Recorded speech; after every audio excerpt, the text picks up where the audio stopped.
Life rarely announces when it's about to test you. Sometimes it doesn't whisper or warn, it just opens a door, and standing there is the past you thought you'd buried. That afternoon, as the rain painted slow rivers down the windows of a quiet corner cafe in Seattle, Claire Alden sat alone with a cappuccino turning cold between her palms. The air carried a quiet chill, unseasonal for early May, but inside Mara's table, it was warm, humming with soft conversations and the scent of cinnamon pastries. Claire blended in navy blouse, worn jeans, hair pulled back casually, but inside, something churned. Not long ago, peace like this would have felt impossible. The memory still haunted her of that final day with Liam Prescott. Divorce papers, raised voices, silence that screamed. They had once believed their love could weather anything. College sweethearts with notebooks full of dreams. But dreams don't stand a chance against someone who starts to see you as competition. Liam's ambition had slowly turned cruel, slicing through her hopes with small daily cuts. Sarcasm, comparison, neglect. They stopped being a team. They became opponents, and eventually just nothing. A sharp honk outside made her glance up. She checked her phone. Julian Kingsley, the man she had been quietly seeing for 2 months now, had promised to meet her after a meeting with his board. From there, they'd head to an art exhibition hosted by her dear friend, Delia Rain, a curator with the uncanny ability to make silence feel like poetry. Claire had trained herself not to get carried away. She had learned not to mistake kindness for permanence. But Julian had never made her guess. He never hid behind ego or grandiosity. For a man whose quiet philanthropy had changed entire communities, he was startlingly gentle, thoughtful, real. The bell above the door chimed. Claire looked up, expecting Julian, and her breath caught. It wasn't him. It was Liam. Dripping rain from his coat, umbrella in hand, still effortlessly composed. His gaze swept the cafe with that old, familiar entitlement, as though the world still owed him something. And then, his eyes found hers. In a split second, the room felt smaller, the air heavier, not because she missed him, but because of how far she had come, and how much he still didn't know. A familiar ache stirred in Claire's chest, the kind she hadn't felt in years, sharp and unwelcome. For a moment, she considered shielding herself behind her coffee cup, pretending not to notice. Too late. He had seen her. "Claire," said Liam, approaching her table with a cautious, almost performative surprise. "Wow, it's been a long time." He wore a sleek charcoal suit, the kind that whispered power and price tags most wouldn't dare ask about. His hair, once effortlessly tousled in a boyish way, was now sculpted into precision, another layer of the image he'd always chased. Without invitation, he pulled out the chair opposite her and sat down, ignoring the lingering line of customers by the register. Classic Liam. Always assuming the room would adjust around him. "Yes, it has," Claire replied, her voice calm but firm. She placed her cup gently on the saucer to still the tremble in her fingers. Her heartbeat betrayed her quickening in that way it always did when ghosts took shape. For a second, she wondered what had become of him. But the memories surfaced too quickly. The arguments, the accusations, the slow disintegration of what they once believed was unbreakable. The fights about careers, compromises, whose dreams mattered more. She inhaled slowly. "Not today. You look good," Liam said, leaning back as if they were old friends, and not once lovers split by 1,000 paper cuts. I heard you moved back into the city. How have you been? He offered a smile, but it faltered. They both knew they weren't those people anymore. I'm doing well, Claire said simply. Just taking life as it comes. And you? Busy as ever, he replied, fingers tapping a restless rhythm on the edge of the table. Just wrapped a meeting nearby. Then came the pause, that slight shift in his eyes. Claire braced herself for a backhanded comment, maybe an old jab he couldn't resist. Instead, he cleared his throat, reached for a napkin, and wiped a non-existent mark from the table. He was buying time. And maybe, just maybe, he was feeling something like guilt. I know things didn't end well, he murmured, but I hope you're okay. I am, Claire said softly. And maybe it wasn't entirely true, but saying it aloud felt like willing it into existence. The bell above the café door jingled again. A gust of wind carried the scent of rain inside. Claire turned instinctively, and her heart skipped. Julian Kingsley had arrived. He moved through the café with quiet confidence, a tailored navy blazer molding his frame, his eyes scanning the room until they found hers. And when they did, his whole expression shifted warmth, ease, familiarity. Claire, he said, approaching her table. His voice was soft, grounding. Sorry I'm late. The meeting ran over. He placed a gentle hand on her shoulder and bent down to press a kiss to her cheek. It wasn't grand, but it was real. And that small gesture steadied something inside her. Liam followed her gaze. His brow furrowed, confused at first, then something colder flickered behind his eyes. Recognition, calculation. And this is? Liam asked, masking curiosity behind polite detachment. Claire felt the moment crystallize awkwardness rising like fog, the kind that blurs everything you thought you'd prepared for. And yet here it was, standing right between her past and present. Liam, this is Julian Kingsley. My partner, she turned, voice steady now. Julian, this is Liam Prescott, my ex-husband. The tension coiled around them, silent but electric like the air right before a summer storm. But Julian didn't flinch. He offered his hand with quiet grace. Pleasure to meet you, Julian said with calm confidence, offering his hand. Liam accepted it, but his grip held a stiffness that didn't match his words. Likewise, he replied, polite but hollow. His gaze drifted over Julian, lingering too long on the tailored suit, the subtle watch, the quiet composure. He wasn't just greeting another man, he was assessing him. And something unspoken passed between them. Not quite hostility, not quite respect. Something more primal, a recognition, a challenge. Claire felt it like static in the air. Well, Liam said, abruptly pushing back his chair, I should get going. I have to pick up Sienna. The name struck a nerve Claire hadn't expected. Sienna. That name had floated in and out of Liam's conversations during their final year together. A colleague, he'd said, bright, sharp, one to watch. Claire had chalked it up to her insecurities until now. Maybe it had been nothing, or maybe it had been everything. Either way, it stung, but Claire knew how to hide pain. She had worn that expression, a carefully curated mask of indifference, for so long it slid on with ease. Nice seeing you again, Claire, Liam said. Then a nod to Julian. And good to meet you, Mr. Kingsley. I'm sure we'll cross paths again. Julian gave a measured, unreadable smile. Perhaps. Take care.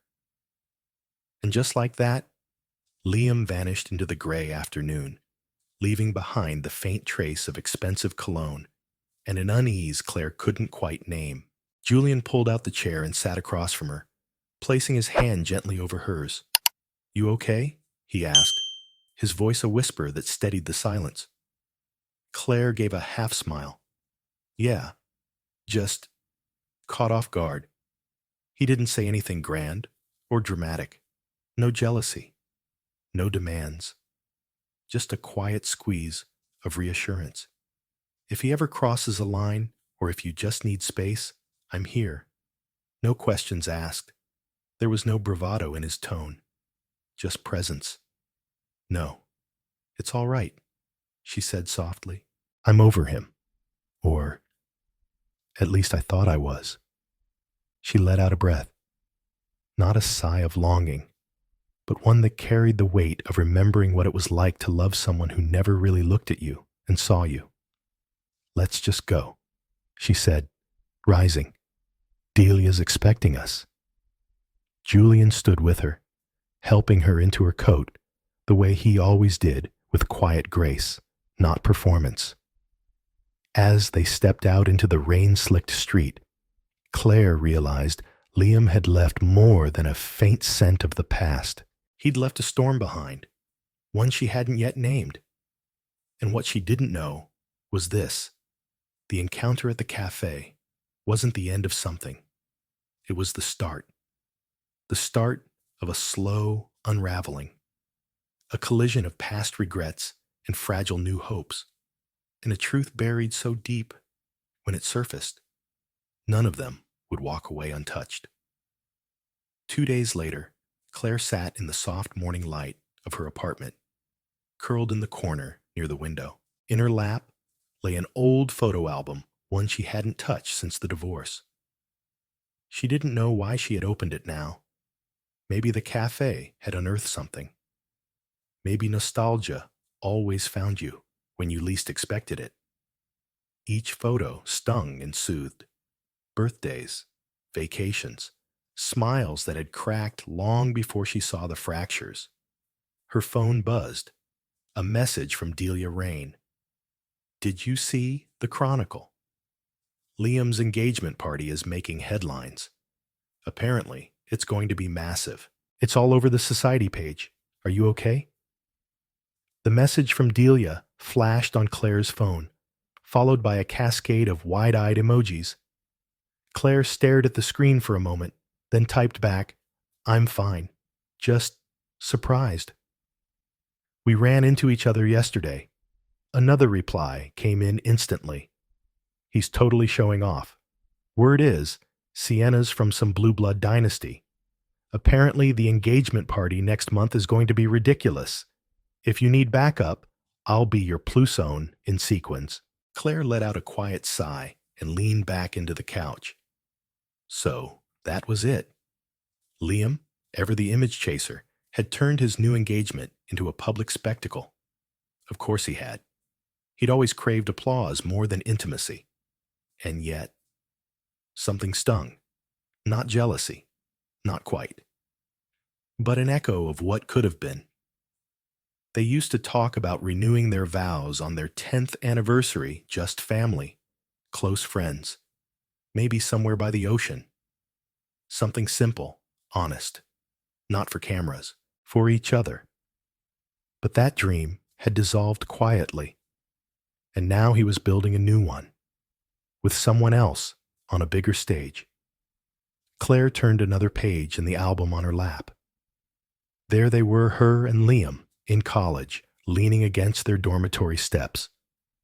He had his arms around her, his smile wide, his hair a wild mess from the wind.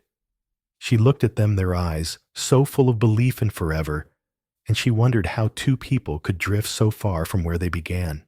She gently set the photo aside. She wouldn't let herself spiral. Not today. That chapter was over. Now she had her own firm Alden design studio, a boutique architecture studio she'd nurtured from scratch. She had kept the name Alden because it was hers long before the marriage, long before Liam. It had meaning, It had roots. Her client list was small but growing, authentic. And then there was Julian. He had entered her life like something unhurried and necessary.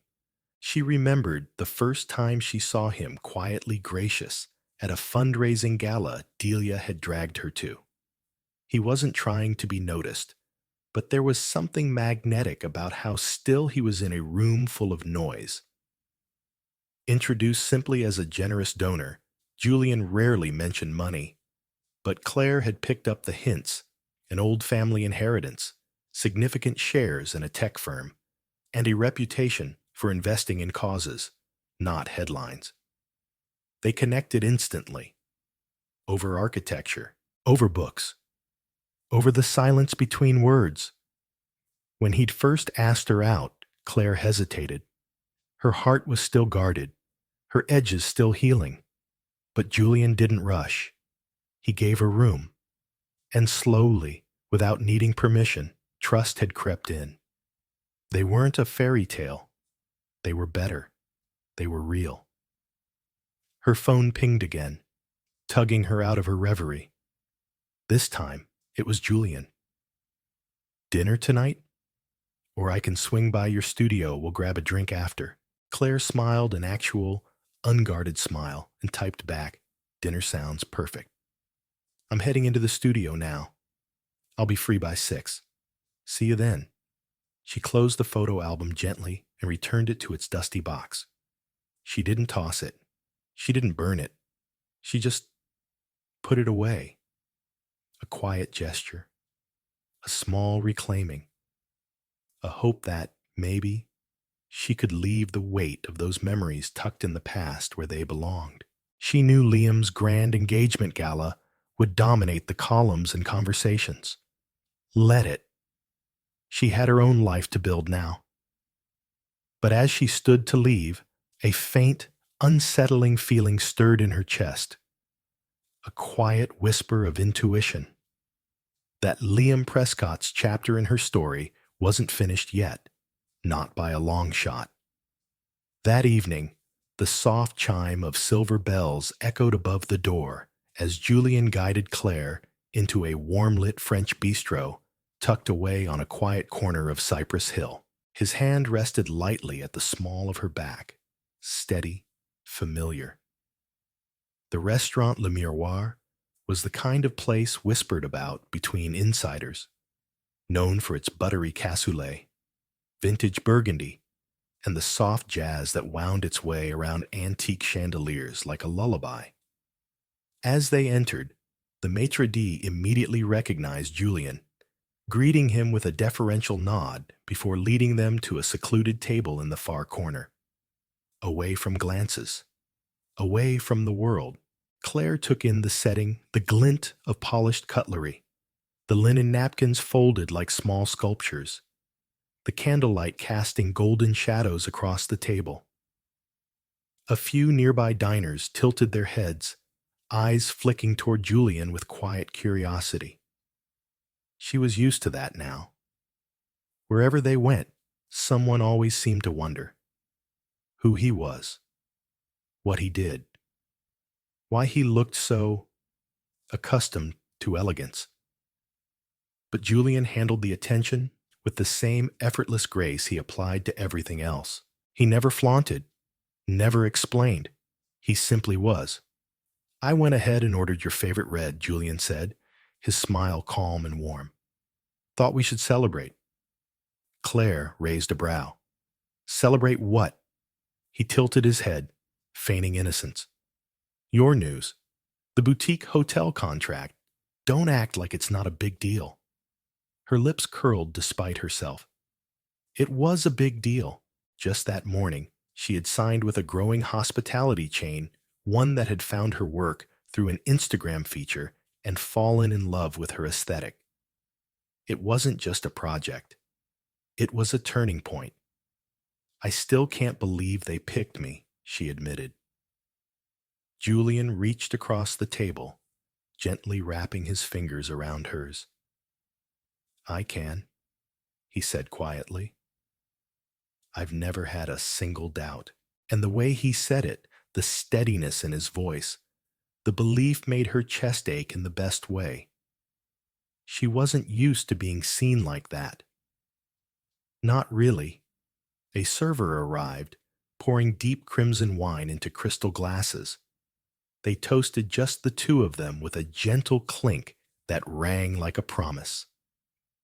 Outside, the rain drew soft trails down the windows, blurring the skyline and wrapping them in a hush only the heart could hear. Claire took a sip, the wine warming her throat, grounding her. They talked easily. Laughter tucked between bites of seared salmon and slow-roasted duck. Claire's eyes lit up as she described her design vision, organic textures, minimalist lighting, architecture that breathed instead of imposing. And Julian listened. Not just with polite nods or distracted agreement, but with real attention. He asked questions. He mirrored her excitement. It had been so long since someone had made space for her brilliance without competition. Midway through the meal, Julian set down his fork. He cleared his throat, his gaze dipping briefly before returning to hers. "I've been thinking," a pause, "then about introducing you to a few people, friends, colleagues, people who matter to me." Claire blinked. I want them to know who I'm with," he continued. "I want them to know you." There was a slight tremble in his voice, almost imperceptible, but it was there. Vulnerability, rare and raw. Like this moment meant more than he was used to admitting. And Claire, in that moment, understood. This wasn't about society or appearances. It was about intimacy, about letting her deeper into the world he so carefully kept guarded. And beneath the candlelight, in that quiet, rain-wrapped room, something shifted. Not loudly, not with fanfare, but with the gentle weight of something real. Claire paused, her fork hovering just above the delicate slice of pear tart. "You do?" she asked. Her voice, gentle but unsure, like stepping toward a door she hadn't expected to be opened. It wasn't just the invitation that made her heart stutter. It was what it meant. Up until now, her world and Julian's had moved beside one another, parallel, close, but separate. But this was different. An introduction to his inner circle wasn't a casual gesture. It was a threshold. Julian folded his napkin with care, then looked up with that steady gaze of his. "There's a charity benefit next Thursday," he said. "I'd like you there, with me, if you're comfortable." He didn't rush. He didn't explain. He just looked at her in that quiet way of his, as if he already saw her standing there beside him, belonging. Claire's mind spun. Would his world see her as someone who didn't fit? Would she begin to believe that, too? But instead of voicing the worry, she let her heart answer. "I'd love to," she said softly. "Thank you for asking." Julian's face warmed, his thumb brushing gently over her knuckles. "I'm really glad you're in my life, Claire."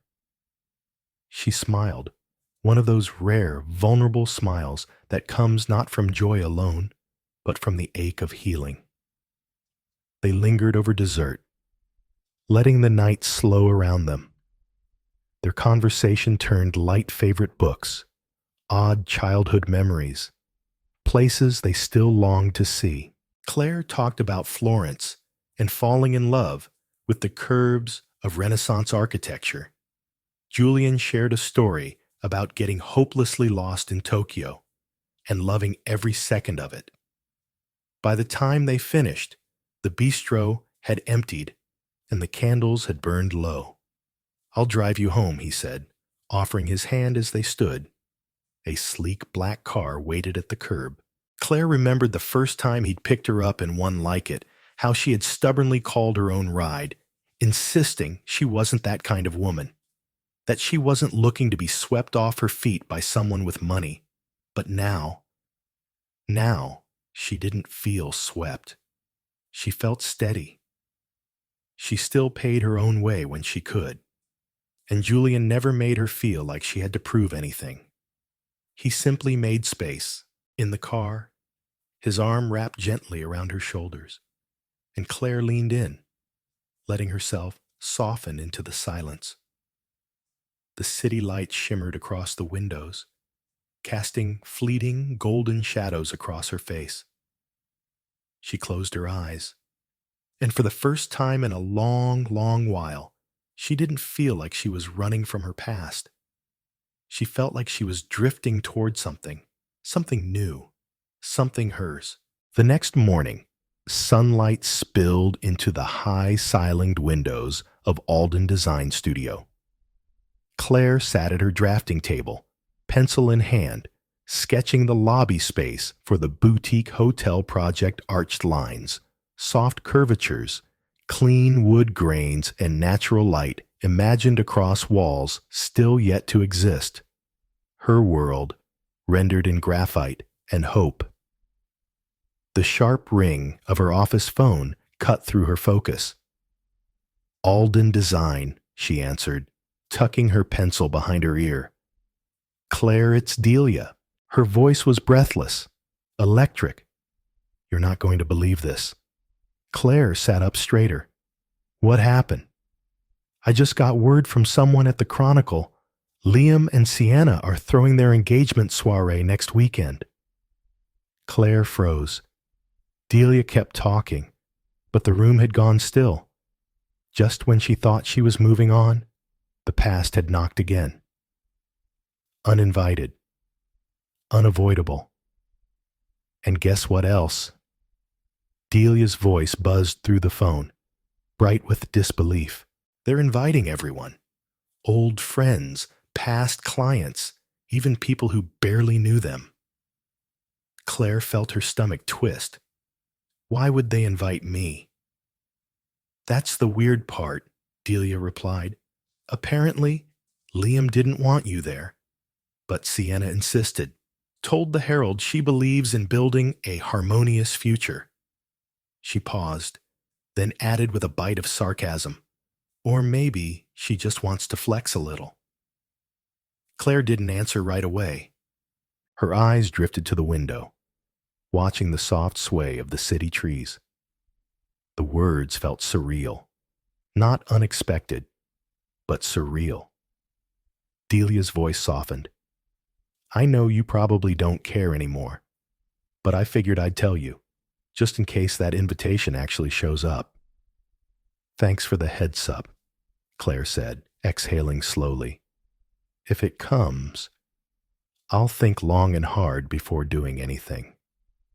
"Just remember," Delia added, "you don't owe them anything." That brought the faintest smile to Claire's lips.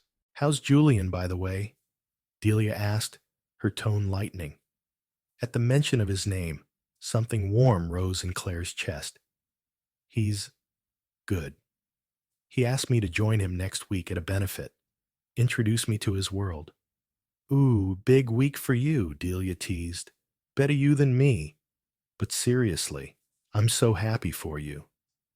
And hey, if you decide to go to Liam's little circus and need a plousson or someone to tackle Sienna in heels, you know where to find me." Claire laughed, feeling a little lighter. They ended the call, and for a moment, she just sat there, phone still in her hand, the silence around her thick with memory. She could already picture it, Liam and Sienna's engagement soiree, dripping in silk and glass and curated grace. A parade of power, affluence, and staged perfection. Claire knew Sienna came from old Boston money. There were whispers of her courtroom brilliance, her icy charm. Liam had probably seen her as the perfect equation: affection plus ambition, romance folded neatly into advantage. That afternoon, a courier arrived at Claire's door with a pale envelope, cream-colored and rimmed in gold. It was heavy in her hands. Her pulse quickened. The return address was scripted in elegant, unmistakable calligraphy. Mr. Liam Whitaker and Ms. Sienna Marlowe. A chill spread through Claire's chest, even as she stood with a warm mug of tea. Inside, the invitation gleamed thick cardstock, embossed edges, and a flow of cursive that announced the upcoming celebration at the Roselle Ballroom, inside the historic Sterling Hotel.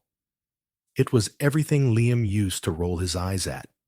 Now, it shimmered with theatrical precision. Claire stared at it, unsure whether to throw it in the trash or bury it in a drawer she'd never open again. It felt too loud to ignore, too calculated to be kind. Part of her suspected this was Sienna's idea of generosity or control, a subtle message wrapped in civility. You're welcome to witness what you lost. That evening, curled up beneath a throw blanket, Claire couldn't stop glancing at the envelope resting on her coffee table. It gleamed under the lamplight like a dare. She would talk to Julian about it, of course, get his perspective. Maybe they'd just laugh and skip the whole thing. But even as she told herself it didn't matter, something small and sharp pulsed beneath the surface. A whisper. Not of revenge, not of competition, but of strength. What if I showed up? Not for them, for me. To walk into that room not as the ghost of someone they discarded, but as a woman who had risen, who had healed, and who was no longer anyone's afterthought. Not bitter, but better. That's how Claire chose to see it. With a slow breath, she picked up her phone and tapped Julian's name.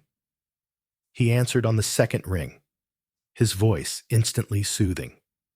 "Claire," he said, with a warm ease, "I was just thinking about you." She gave a faint laugh, the kind that carries both nerves and irony. "Well, I just received something interesting." "Oh?" There was curiosity in his tone, not concern yet. Claire exhaled. An invitation. Liam's engagement soiree. Julian was quiet for a moment. "How are you feeling about it?"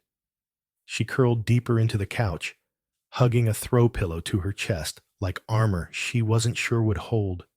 "I'm torn.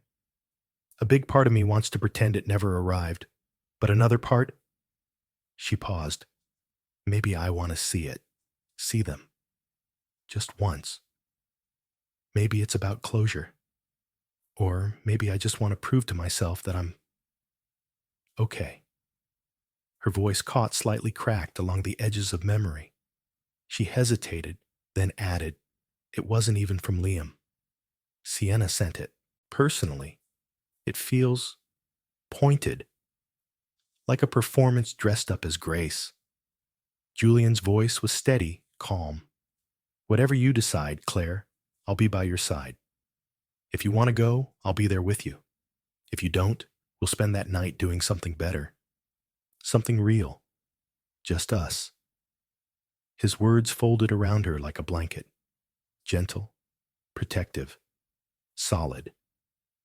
The knot in her chest didn't disappear, but it loosened. For the first time in days, she breathed a little easier. "I'll think about it," she whispered. "But for now, let's just focus on your event next week."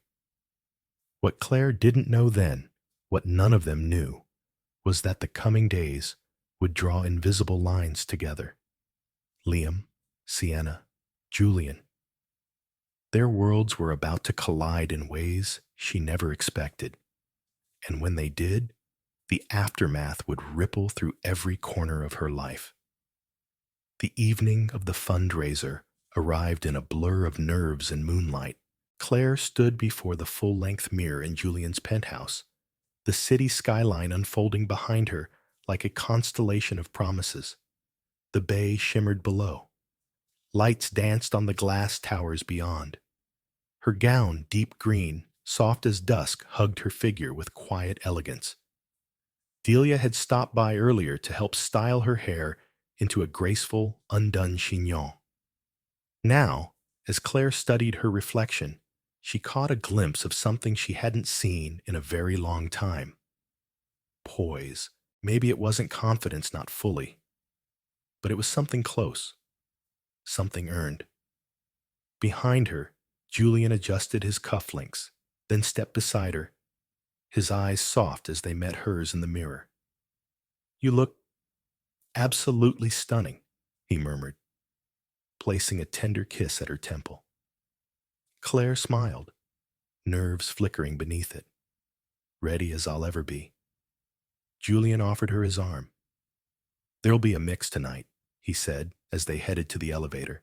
"Donors, board members, a few artists, and the usual curated chaos of high society." He paused. "These things can be overwhelming. If it gets to be too much, just tell me. We leave the moment you want to." Outside, a sea of luxury vehicles curved into the grand entrance of the Laurelwood Hotel. Photographers lined the walkway. Guests in velvet gowns and sharp tuxedos floated toward the grand doors, glasses of champagne already in hand. Claire stayed close to Julian, her heels clicking against the marble floors as they entered the ballroom, an ocean of chandeliers, silk-draped tables, and whispered names. No sooner had they stepped inside than a radiant woman with auburn hair glided toward them. "Julian, my darling," she sang, arms outstretched. "Julian." A rich, melodic voice cut through the soft hum of conversation as a woman with flowing auburn hair embraced him warmly, brushing kisses on both cheeks. "So lovely to see you again," she said, her eyes already scanning the woman by his side. "And this radiant creature must be—" Julian placed a light hand on Claire's back. "Claire Bennett," he said with unmistakable pride. "Claire, meet Monica Herrera. She's on the board of the Global Arts Initiative." Monica extended a graceful hand, her eyes gleaming with interest. "A pleasure, my dear. I've heard you're an architect. That's wonderful. We must talk. We're in early phases of planning a new cultural center in North Berkeley." Claire smiled and nodded politely, murmuring something gracious in return. Monica's enthusiasm was genuine, but overwhelming, like a wave that didn't wait to see if you were ready. More people joined their group, faces Claire vaguely recognized from business articles or gala recaps. The conversations followed a rhythm. She quickly came to know polite smiles, curious questions about her background, then a smooth pivot into million-dollar projects or global philanthropy. She played her part, charming but not boastful, but inside, a small part of her wilted under the polished brightness of it all. These people lived in a world where charity was currency, and handshakes could change market tides. Eventually, Claire drifted toward a quieter space near the gallery wall. Framed photographs and plaques showcased the foundation's work clinics in Kenya, school programs in Cambodia, wildlife conservation in Namibia. Each image was a quiet testament to hope, a reminder that not all power was wielded with vanity. She stood before a display about reforestation efforts in West Africa, letting the calmness of it steady her breath until a voice behind her broke the moment. "Claire Bennett, is that really you?" She turned, already bracing herself. David Langston, an old name from an older chapter. He had once been part of Liam's real estate circles, all sharp suits and sharper smirks. "I almost didn't recognize you," he said, stepping closer, wine swirling in hand. "How have you been?" "Doing well, thank you," Claire replied, steady but distant. She kept her tone neutral, her expression unreadable. Old ghosts deserved only shadows, not attention. I'm one of the sponsors tonight, David said casually, with that performative air of someone here for the photos, not the cause. Always good optics to back global education, you know. She didn't answer. Then came the inevitable. I've got a table next to Liam's at the engagement gala. You going? The mention of Liam's name still landed with a thud in her chest. Predictable, but never painless. Haven't decided, she replied, voice clipped. David chuckled, a low, amused sound. You should. He's been showing off that fiancée like she's a ticket to Congress. Big DC ties, apparently. Might be worth a peek, see what you're missing. Something flared in her. Not hurt, not jealousy. Something colder. She looked him squarely in the eye. I'm not missing a thing, she said. Especially not that version of my life. Then, as if summoned, Julian appeared across the room, tall, composed, and scanning the crowd until his eyes found hers. Relief touched her shoulders like a familiar hand. She didn't need rescuing, but in that moment, she welcomed it. David, catching the shift, gave a lazy wink and a nod. Fair enough. Take care, Claire. And just like that, he vanished into the glittering sea of donors and champagne glasses. Claire leaned gently against the exhibit wall, exhaling slowly. She didn't know if it was the wine or the memories that left the bitter aftertaste. All she knew was that this world, the one she stood in now, felt real, solid, and whatever Liam's life looked like these days, she had no desire to step backward into it.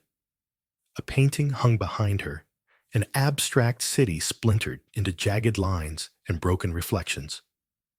Claire tried not to see herself in it, but the metaphor was too loud to ignore. Then a gentle hand touched her shoulder. She turned. Julian.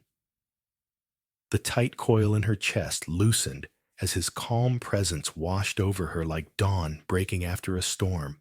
Everything all right? He asked, his voice low, his concern visible in the crease between his brows. Claire nodded, offering a smile that didn't quite reach her eyes. Yeah, just someone from before. He didn't push. Instead, he quietly guided her toward the terrace, where the city sprawled below like a map of dreams and old memories. The cool air kissed her cheeks, grounding her.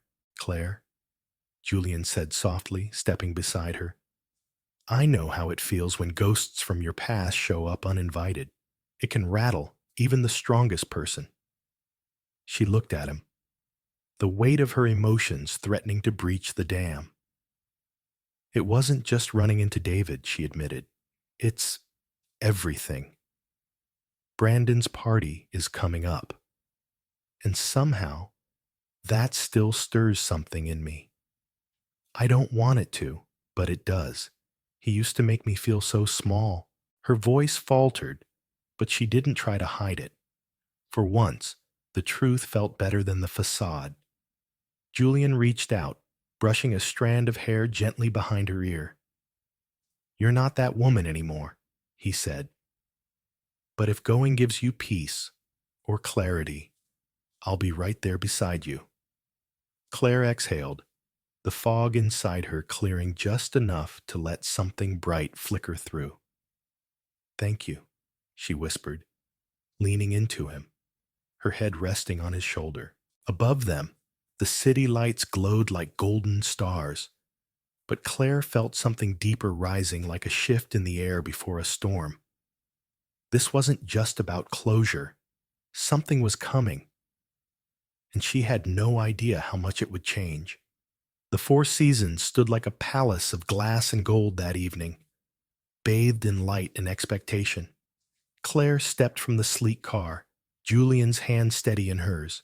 She had decided, after much thought, to attend Brandon's engagement soiree, not for revenge, not to impress, but to finally shut the door on that part of her life.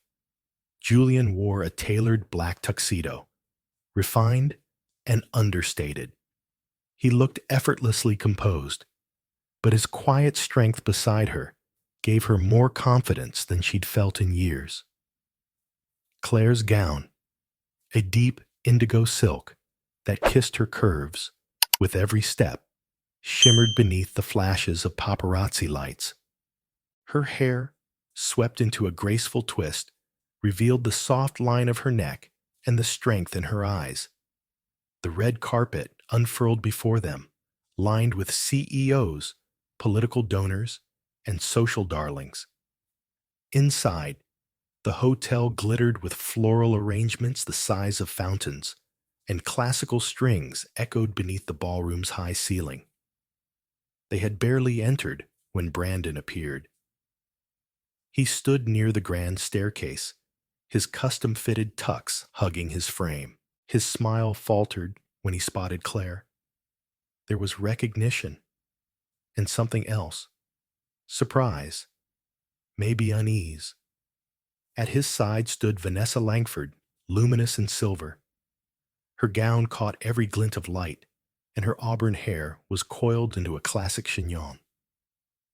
There was something regal about her, polished and poised. "Claire," Vanessa said warmly, stepping forward with a practiced smile. "I'm so glad you came. Brandon told me he ran into you recently." Claire shook her hand, noting the diamond that glinted like ice on her ring finger. "Thank you for inviting me," she replied smoothly. Beside her, Julian remained composed, his presence like a quiet shield. Brandon cleared his throat, eyes darting between the two of them. If he had expected Claire to arrive alone, or unsure, he had clearly miscalculated. This was not the woman he once left behind, and the night was only beginning. "Julian," Brandon said stiffly, offering a nod. "Good to see you again," Julian replied, with composed civility. "Congratulations on your engagement." The air between them hung heavy for a moment, two men from very different worlds, acknowledging one another with the thinnest thread of politeness. Then, with a practiced smile, Vanessa touched Brandon's arm and excused them both to greet another cluster of guests. Claire exhaled slowly. The storm in her chest hadn't passed, but it had quieted. "That wasn't so bad," she whispered to Julian, managing a faint smile. They melted into the flow of the ballroom, sampling delicate hors d'oeuvres and exchanging pleasantries with familiar faces from another life. In one corner, Claire spotted Amira, radiant in a gold dress, waving her over with a mischievous grin. Claire and Julian joined her, and Amira wasted no time. "Tell me you've seen that centerpiece," she quipped, motioning to an elaborate floral tower that nearly reached the ceiling. "It's like someone gave a florist a blank check and no restraint." Claire laughed, the tension briefly dissolving in Amira's dry humor. But even amid the chatter and laughter, something remained, an undercurrent of control, image, perfection. From across the room, Brandon and Vanessa played their roles to perfection. She was poised, luminous. He was visibly proud, floating from guest to guest, like a man who believed he had won something rare. Claire sipped her champagne, watching them with a detached curiosity. Then came the clink of a microphone, cutting through the din. Brandon stood at the front of the room, his smile as smooth as his tailored suit. "Good evening, everyone," he said, his voice echoing across crystal and polished wood. "Vanessa and I are incredibly grateful you're all here to celebrate this next chapter with us. We're honored by your presence tonight." Polite applause followed. Vanessa stepped in beside him, her expression immaculate. "Brandon and I couldn't be more excited for what lies ahead." We're surrounded tonight by the people who matter most to us.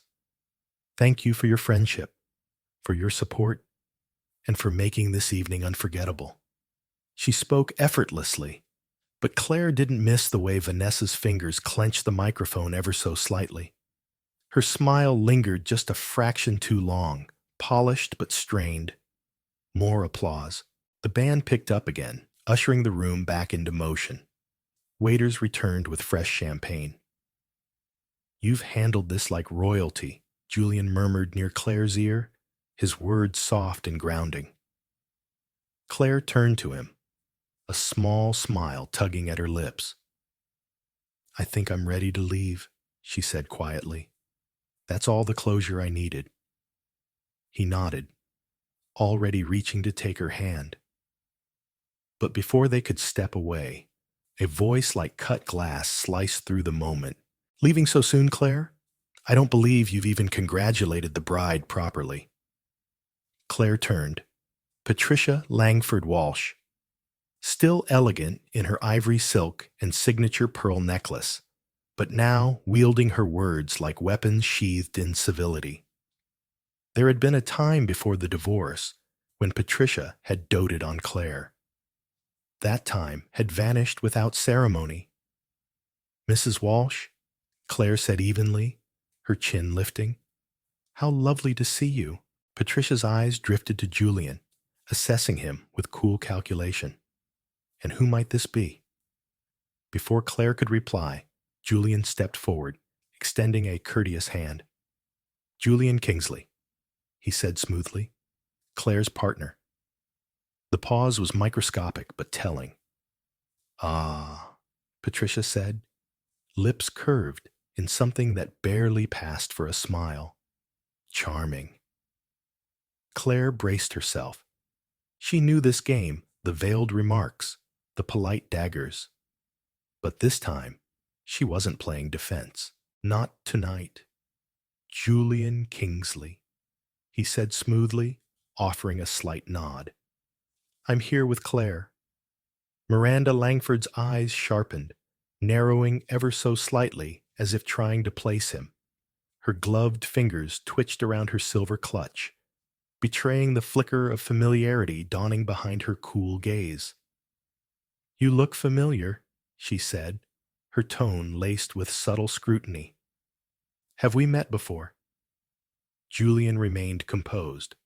Possibly. A charity event, perhaps. There was the faintest shift in his posture, relaxed, but alert, like someone used to attention they never asked for. That must be it," Miranda murmured. But her stare lingered. And then, with the precision of a blade cloaked in silk, she turned back to Claire. "I suppose it's good you've moved on, though some of us still wonder if you ever truly valued what Charles brought to your life." Julian said nothing, but Claire could feel the storm tightening beneath his stillness. His silence was intentional, an act of trust. Claire's voice, when it came, was calm, but edged with steel. "With all due respect, that's no longer your concern. I wish Charles and Vivian well." The tension in the air crackled like dry leaves. Miranda's lips thinned into a polite line. "Well, enjoy the evening." She pivoted with practiced grace and disappeared into the crowd, leaving a cold trail of judgment in her wake. Claire stood motionless for a beat, remembering how many years she'd spent chasing that woman's approval, wearing herself thin to be seen as enough. But that version of herself was gone. Julian stepped close, resting a hand gently on her back. "You okay?" he asked quietly. Claire nodded. "Let's get some air." They slipped out to the balcony, where the city unfurled in glowing threads beneath them. The hum of music and champagne chatter faded behind the closed doors. Claire exhaled, finally releasing the breath that had clung to her ribs since the moment she walked in. "That woman always made me feel like I wasn't enough," she said softly. The admission, raw and real. Julian's hand moved up to her shoulder, steady and grounding. You're more than enough, Claire, and I'm proud of how you stood your ground in there. The sincerity in his voice caught her off guard, tightening her throat. Before she could respond, a stir of noise erupted inside the ballroom. They turned, catching each other's gaze, a silent agreement, and stepped back in. The atmosphere had shifted. The earlier buzz of elite small talk had fractured into something jagged. Something was unraveling. At the front of the room, Charles stood once more at the mic, Vivienne beside him. But their glow had dimmed. Their practiced smiles were nowhere to be found, replaced by tense glances and stilted posture. "Please, everyone, remain calm," Charles said, his voice tight and stretched thin. A wave of uncertainty rippled through the room. Claire felt it like static on her skin. A large security guard moved purposefully through the crowd, making his way straight toward them. The tension in the room turned sharp, curious whispers beginning to rise like smoke. Her stomach clenched. "Excuse me," the guard said, stopping before Julian. "Mr. Kingsley." Julian's brow furrowed, his expression unreadable. Claire instinctively reached for his arm. "Could you come with me, please?" the guard asked, glancing quickly toward the stage and Charles. Claire's heartbeat surged. "What's going on?" she asked, her voice barely above a whisper. The guard hesitated, visibly uneasy. "There's been a situation. It would be best if we spoke privately." Claire's mind raced. Something was unraveling fast, and somehow Julian was at the center of it. "We received a report that someone may be attending tonight's event under false identity." The guard's voice was measured, yet unease threaded through each word. Eyes turned, conversations halted, and then, like dry grass catching flame, whispers spread. Phones lifted. Flashes blinked. A scandal wasn't arriving. It was already here. Charles Whitmore stepped forward, taking the microphone with a little too much control in his tone. "Julian Kingsley," he said, eyes scanning the crowd until they landed on him. "We'll need to confirm your credentials. We simply can't allow unverified guests into a private event." He said it with a calm exterior, but there was something else beneath the glint of vindication or fear disguised as authority. Claire's breath hitched. Her fingers tightened around Julian's.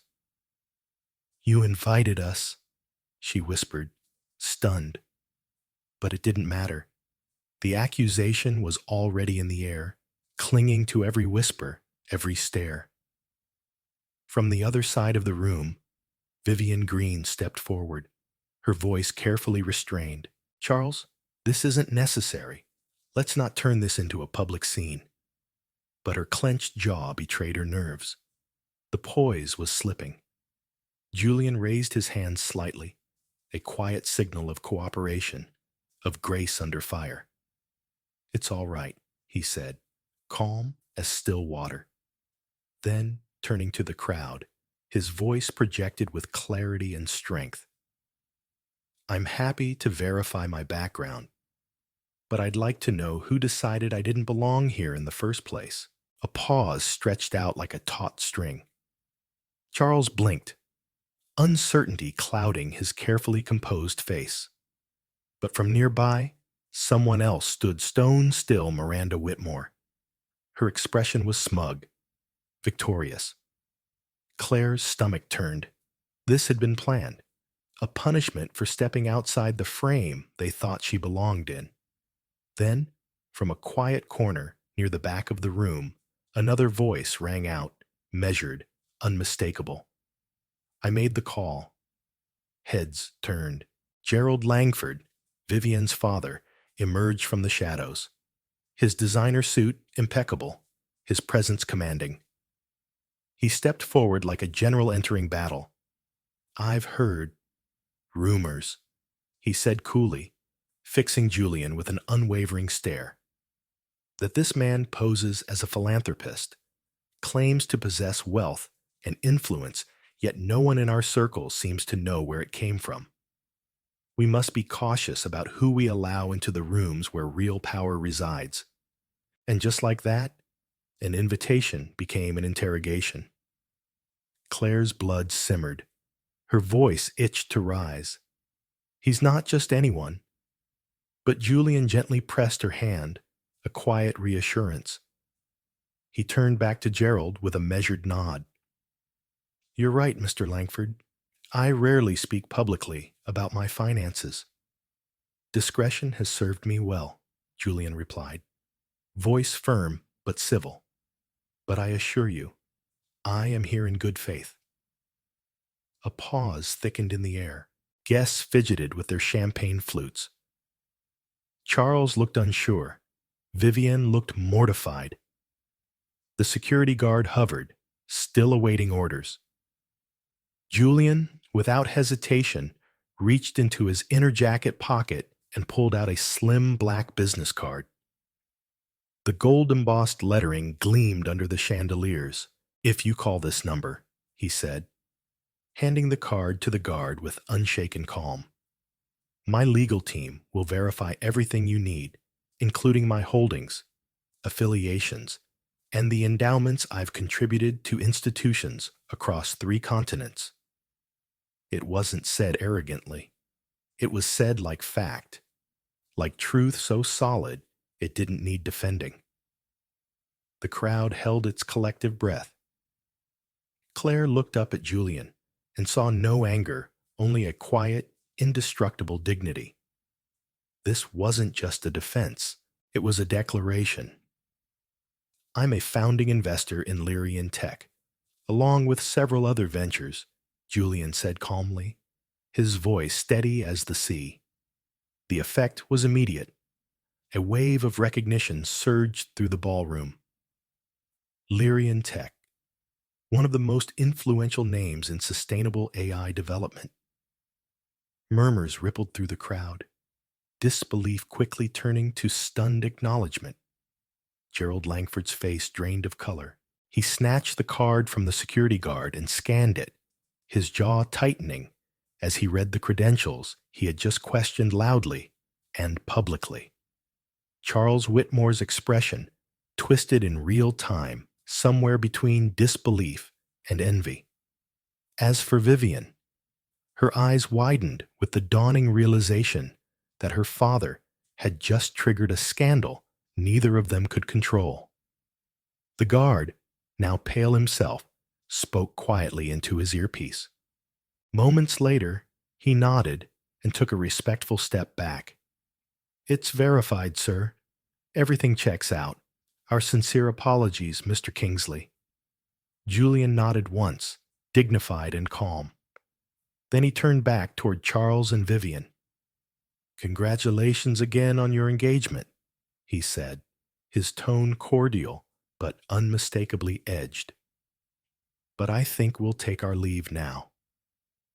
Claire instinctively looped her arm through his. They exited with Amira close behind, still muttering under her breath about the ridiculousness of what had just unfolded. Only when they reached the lobby, away from the glittering chandeliers and tightening circles of speculation, did Claire let the weight of it crash down. They tried to publicly discredit you, she said, voice trembling as she blinked back the sting of anger, like you were an imposter. Julian's features softened, the calm in his eyes now tinted with quiet fire. I've dealt with people like them before, he said gently. Let's go home. But inside Claire, something had shifted. Brandon and Vivian hadn't just tried to humiliate her. They had tried to erase him, to reduce Julian to a footnote. And they had done it deliberately. Whatever game they were playing, it wasn't subtle anymore. The gloves were off. The next morning, the fallout began. Headlines blazed across society blogs and digital tabloids, elite gala turns, hostile mystery man or tech mogul. Identity drama at Langford Whitmore soiree, investor. Mistaken for crasher in lavish engagement. Meltdown, screenshots of the moment Julian calmly offered his business card went viral. Hashtags like Soireegate and the Kingsley mystery began trending. Claire's phone buzzed endlessly with messages from Amira, gleefully narrating the media storm. Even Charles had the audacity to leave her a voicemail the night before. Claire, hey, listen. I had no idea Gerald would do that. It got out of hand. Maybe we can talk? Just clear the air. Let me know. She didn't let him finish. She deleted the message, her expression unreadable, but her resolve clear. The voice she once clung to during restless nights now sounded foreign, like it belonged to someone she no longer knew or ever needed. If there was one upside to the night's chaos, it was this: Julian Kingsley was no longer the man the elite whispered about with curiosity. He had revealed his truth, not with aggression, but with absolute composure. And that composure said more about who he was than any headline could capture. Later that morning, Claire received a message from Julian. Breakfast at my place? I'm making the omelets myself. She smiled, the heaviness of the night lifting ever so slightly. He was calm, he was certain. And through the storm, he had stood not just beside her, but for her. And now she would do the same. Over warm croissants and rich coffee in Julian's penthouse overlooking the misty bay, Claire and Julian recounted the previous evening's chaos.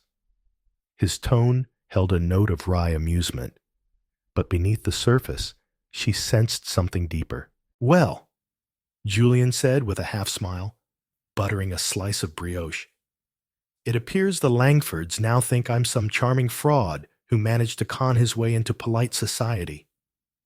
He gave a quiet chuckle, but Claire could hear the undercurrent of weariness in his voice, a heaviness that came not from surprise, but from the familiarity of being underestimated. It's infuriating, Claire murmured, her fingers tightening slightly around her mug. You've given so much, built so much. Why do people assume wealth has to come with a mask? Her voice was edged now protective, not just of him, but of the goodness she knew lived quietly at his core. Julian offered a small shrug, gazing out at the skyline beyond the windows. People project what they fear or envy. Money doesn't just open doors. Sometimes it paints targets.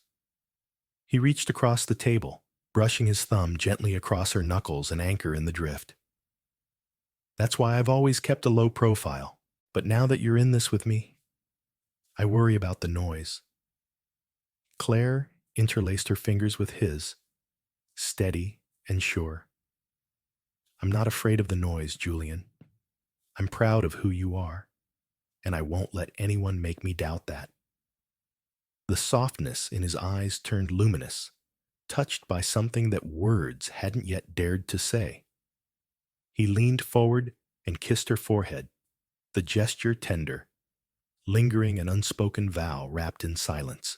Just then, his phone buzzed across the polished oak of the table. He glanced at the screen, his brow knitting. Is something wrong? Claire asked, her voice dipping into concern. Julian sighed. A deal with one of our partners is unraveling some last-minute complications with an acquisition in the Bay Area. I may need to fly to San Francisco tomorrow. Claire set her mug down slowly. For how long? A few days. Maybe a week, he replied. I hate the timing, especially after all that. She offered him a gentle, steady smile. It's all right. Go take care of what needs to be done. I'll be fine here. They spent the rest of the day walking through the sculpture gardens at Fairmount Park and browsing an indie art exhibit in an old converted chapel. It was the kind of day that held space for both healing and escape, a brief pocket of peace in the eye of a gathering storm. Yet beneath her composed exterior, Claire felt something coil inside her chest, a familiar sense of caution. She knew Charles too well. He hated feeling overshadowed. He resented losing control.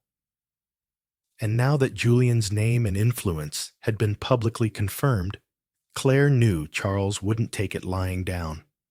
Where envy lived, manipulation often followed, and her instincts, sharpened from years of enduring his power plays, whispered that more was coming. Her intuition proved right. Just as she arrived home that afternoon, her phone rang. An unfamiliar number lit up her screen. She hesitated, then answered. "Claire?" The voice was quiet but strained, feminine, familiar. "This is Vivienne. I was wondering if we could meet. I need to talk to you about Charles." Claire's pulse stumbled. Vivienne? Of all people. Her heart braced. This wasn't just a phone call. It was the beginning of another unraveling. For a moment after Vivienne hung up, Claire sat motionless in her apartment, her phone still in her hand, eyes unfocused. There had been no malice in the woman's voice, no hint of gloating for how Claire and Julian had been humiliated the night before. No trace of the polished confidence she'd worn at the engagement soiree. Instead, Vivienne had sounded hollow, brittle, like someone holding a crystal vase that had already begun to crack. The following day, under a sky draped in cold gray, Claire stepped into the Marigold Room, a quiet tea shop tucked between an indie bookstore and a florist in West Crest Village. The scent of bergamot and lavender lingered in the air. The soft lighting and hushed conversations offered a cocoon of privacy, the kind where confessions felt safer. Claire chose a booth near the window, her palms pressed flat on the wooden table. She didn't know what she was walking into, only that something unspoken had shifted the night of the party. And she needed to know what. Vivienne arrived a few minutes later, dressed in a cream blouse beneath a charcoal trench. Her movements were tight, cautious, like someone used to walking through rooms lined with glass. When she pulled off her coat, Claire noticed the way her fingers trembled slightly. "Thanks for meeting me," Vivienne said, sliding into the seat across from her. Claire offered a small, steady nod. "Of course. What's going on?" They placed their tea orders, chamomile for Vivienne, Earl Grey for Claire. Once the server disappeared, silence lingered, taut and waiting. Vivienne stared at the grain of the table for a long moment before speaking. "This might sound strange," she began, voice low, "but I don't really have anyone I can talk to about Charles." Claire's heart pinched at the familiarity of that sentence. "I've been trying to piece things together," Vivienne continued. "He doesn't talk about you much, but I've read between the lines. I know your marriage didn't end well." Claire's stomach tightened, but she stayed calm. "What exactly do you want to know?" Vivienne's hands twisted in her lap, her knuckles white. "Is he always like this?" Her voice cracked slightly. "So controlled or controlling?" Claire felt the breath catch in her throat, the ache of being gaslit, the quiet battles, the slow erosion. It all lived just beneath her skin. Vivienne pressed on, eyes still downcast. Last night, when he realized Julian had a past he hadn't predicted, hadn't vetted, he unraveled. Not because of what your boyfriend's presence meant for the party, but because he felt like someone else had taken the spotlight. Claire recognized the tremor in Vivienne's voice, the sting of living next to someone who needs the world to orbit them, and punishes anything that threatens their son. She leaned forward, her tone soft but resolute. When Charles and I were in college, he was ambitious, but there was heart in it. But somewhere along the line, ambition became obsession. Everything turned into a scoreboard. And if I didn't help him win, I was the thing holding him back.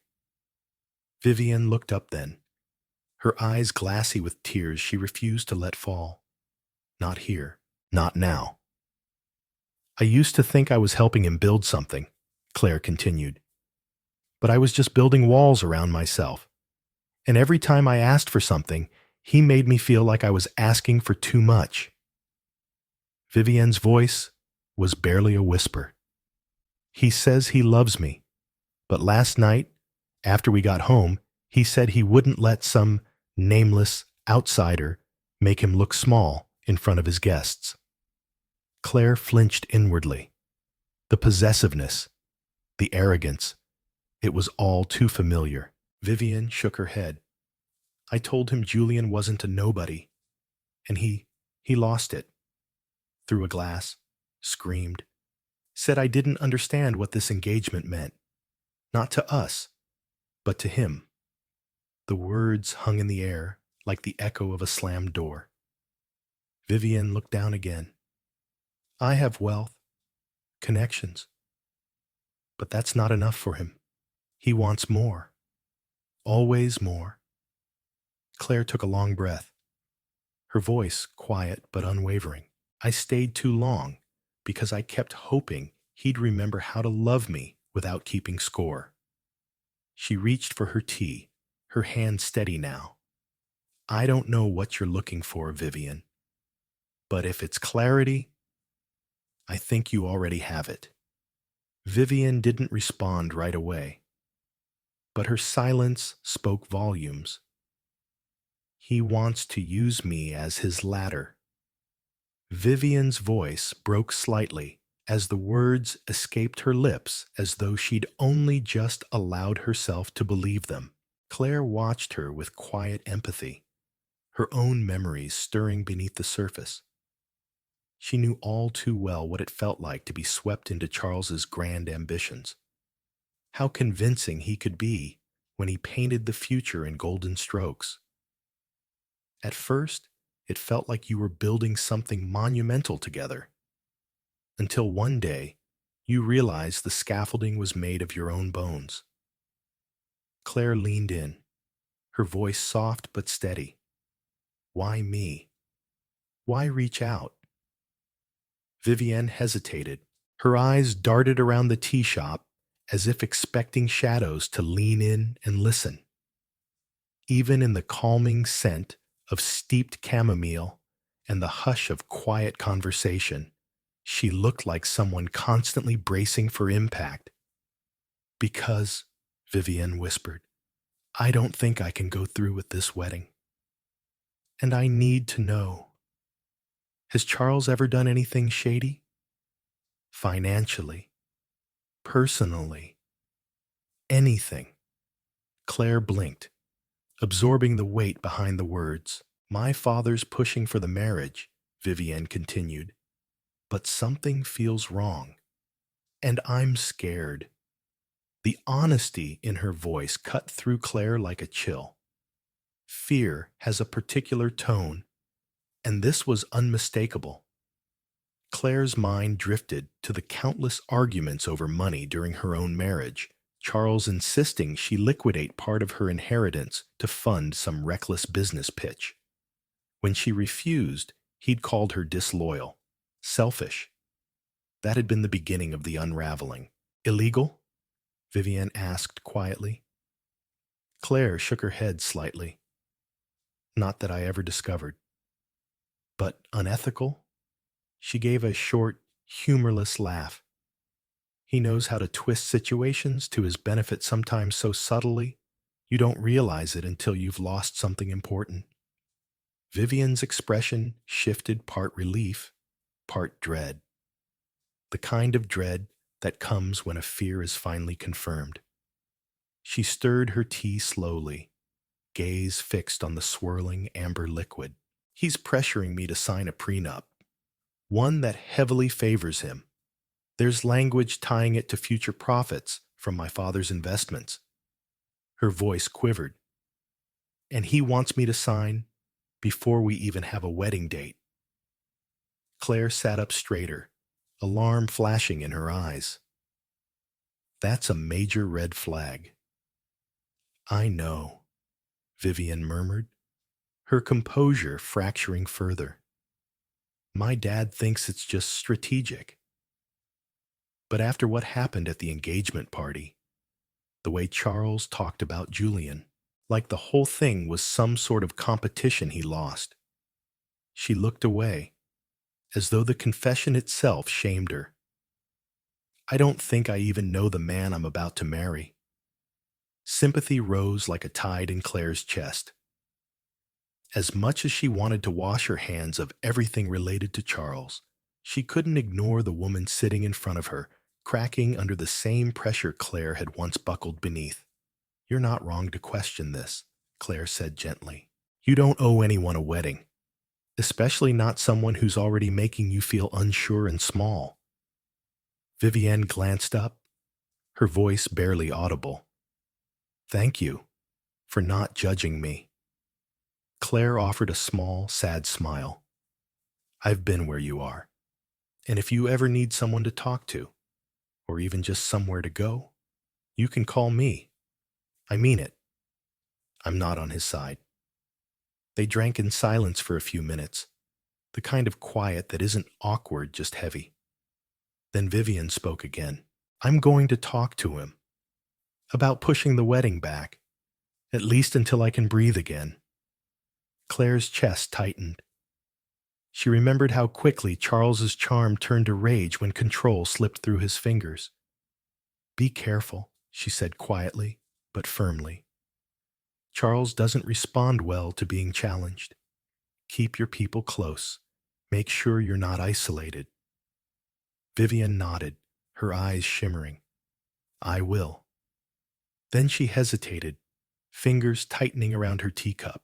Claire, about what happened at the party. I owe your boyfriend an apology, Vivian murmured as they stepped out of the tea shop into the gray drizzle. My father, he misjudged him, harshly. And I just wanted you to know, not everyone in my world agrees with the way he acts. Claire gave her a quiet, thoughtful nod. Apology accepted, she said gently. Vivienne wrapped her coat tighter around herself and disappeared down the street, swallowed by the chill and the city's hum. Claire watched her go, her heart wrapped in conflicting emotions, sympathy, disgust, and a dawning realization. She had escaped that life, but someone else was still entangled in its thorns. And deep down, Claire knew that conversation hadn't been a resolution. It was a trigger. And what came next could be far more dangerous, because she remembered too well when Charles felt backed into a corner, he didn't retreat. He retaliated. The next morning, Claire awoke to a stream of buzzing texts lighting up her screen. Half dazed, she blinked at her phone, then turned on the television. A red banner scrolled across the bottom of the screen in bold urgency.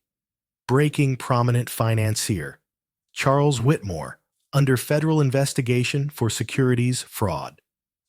Claire sat up, the sheets pooling around her as the reporter's voice filled the room. Sources close to the case allege that Mr. Whitmore manipulated records during a high-value merger, allegedly leveraging private connections for personal financial gain. This comes just days after his high-profile engagement event at the Laurelwood Hotel. She stared at the screen. A blur of headlines. Footage of Charles stepping out of a luxury car. Paparazzi shouting. His face pale, taut, unmistakably panicked, flashed across every newsfeed. Her heart thudded in disbelief, vindication, and strangely, sadness for a man she once believed in. Her phone rang again. Amira's voice came breathless through the line. "It's everywhere, Claire. He's radioactive. Investors are bailing." Gerald Preston pulled all his backing. And guess what? Claire closed her eyes, bracing. Vivienne turned over documents. Amira whispered, stunned. She's the one who exposed him. Claire's breath caught. For a moment, all she could do was stare into space. Vivienne had flipped. The woman who once stood beside Charles now held the match that lit his downfall. Before she could respond, another call buzzed an unknown number. She hesitated, then answered. Claire. The voice was unmistakable, shaky, raw, cracking down the center. Charles. "I don't know what else to do," he said, breath hitching. "They've frozen everything. My accounts, my assets. Vivienne's gone." She left. His words were scattered, collapsing on themselves like a house of cards. Somewhere in the background she could hear rustling papers, frantic footsteps, the dull echo of chaos. "I've got nothing left. I need your help." Claire closed her eyes. She remembered this voice, not the arrogance, but the desperation beneath it. The panic of a man watching his empire crumble. She steadied her breath. "Charles, I'm not your wife anymore, and your consequences aren't mine." Silence crackled, then a bitter, jagged laugh. "You all think you're better than me now. Those people in their glass towers, they pretend to care, but all they want is to win. I played the game." His tone twisted. "Even you. Abandoning me. After everything." And then came the venom, sharp and personal. "You think Julian and his perfect billionaire world will always be there for you? You think he'll protect you from this forever?" Claire felt a chill crawl up her spine. His voice had changed colder now, spiteful. "You're not invincible, Claire, and neither is he." It didn't sting anymore, not because it didn't matter, but because it no longer owned her. Claire gripped her phone tightly, her voice level and unwavering. "My life is no longer tied to yours, Charles. Don't ever call me again." She ended the call. Her hand trembled, not from fear, but from the sheer release. The line went dead, and in the silence that followed, something lifted. It wasn't hollow. It was peaceful. In that quiet moment, Claire understood she wasn't holding on to the past anymore. Charles's fall wasn't hers to mourn. His ruin was no longer her burden. What remained was clarity and closure. 2 days later, Julian returned from San Francisco. The elevator chimed as it opened into his penthouse, and when Claire saw him step into the room, her composure gave way. She dropped her bag and rushed into his arms. "I missed you," he whispered against her hair, holding her as if anchoring them both. She pulled him gently toward the couch. "Julian," she said, her voice low, "so much happened while you were gone." She told him everything: the investigations, Vivienne calling off the wedding, Charles begging her for help, his voice, his desperation, the accusation in his final words. Julian listened in silence, his jaw tightening slightly at the mention of Charles's call. "He asked for money, said he needed a lawyer," Claire continued. "I told him no. I felt cruel, but I can't be dragged back into his storm." Julian reached for her hand, grounding her with that quiet strength she'd come to cherish. "You weren't cruel. You were wise." "I'm proud of you for standing your ground," he said gently. "And if anything ever feels unsafe, if he pushes again, I'll protect you, no matter what." They spent hours reconnecting, trading stories, unpacking the chaos that had erupted in their absence.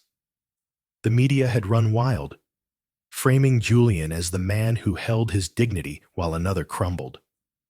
Claire hated the spotlight, but Julian reassured her with calm certainty. Scandals fade. Truth doesn't. That evening, they attended a charity art auction benefiting emerging local artists. The gallery, sleek and minimalist, glowed with soft lights and whispered elegance.